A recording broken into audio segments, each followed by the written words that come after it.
Thank you for joining me this afternoon, and I'm continuing reading from the book of Ephesians, and we're still in chapter 1, and I'm going to pick up at verse 11. It says, "In whom," talking about in Mashiach, "in whom also we have obtained an inheritance, being predestinated according to the purpose of him who works all things after the counsel of his own will, that we should be to the praise of his esteem or his glory, who first trusted in Mashiach, in whom also you also trusted after that you heard the word of truth, the good news of your salvation, in whom after that you that believed were sealed with that Holy Spirit, or the Holy Ruach, or the set apart Ruach of promise."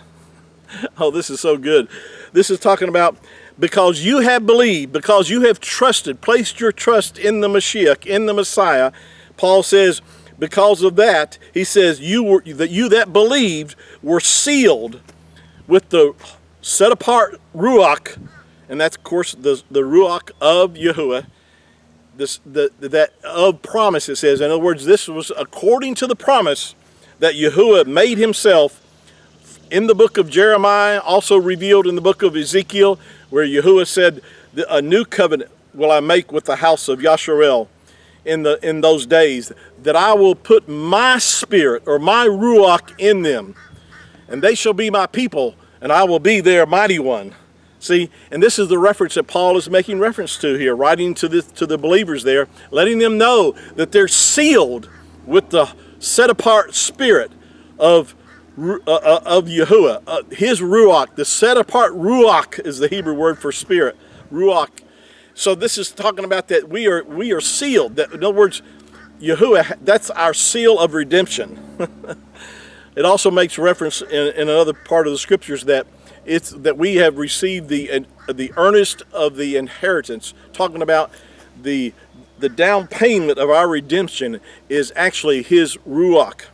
You know, if you were to buy a new home, and you signed a contract to buy that home, they would expect you to put some kind of earnest money down toward payment toward that home, which is your intention of purchasing the whole home itself, when you actually do close on that loan. Well, in the matter of redemption, Yahuwah has given us, what a down payment. He's given us of his Ruach, of his Spirit, as the earnest of our inheritance. So we're waiting for the adoption to be complete, the redemption of our bodies. But the down payment is his Ruach that he's placed on the inside of us. And that is that seal of the Holy Spirit, or the Holy Ruach, or the set apart Ruach that he's put within us, which is his Ruach. What a down payment he's put down for us. May these words comfort you today and encourage you in your walk with Yahuwah. Until next time, remember, Yahuwah loves you, I love you. And if Yahuwah be for us, who can be against you? Shalom.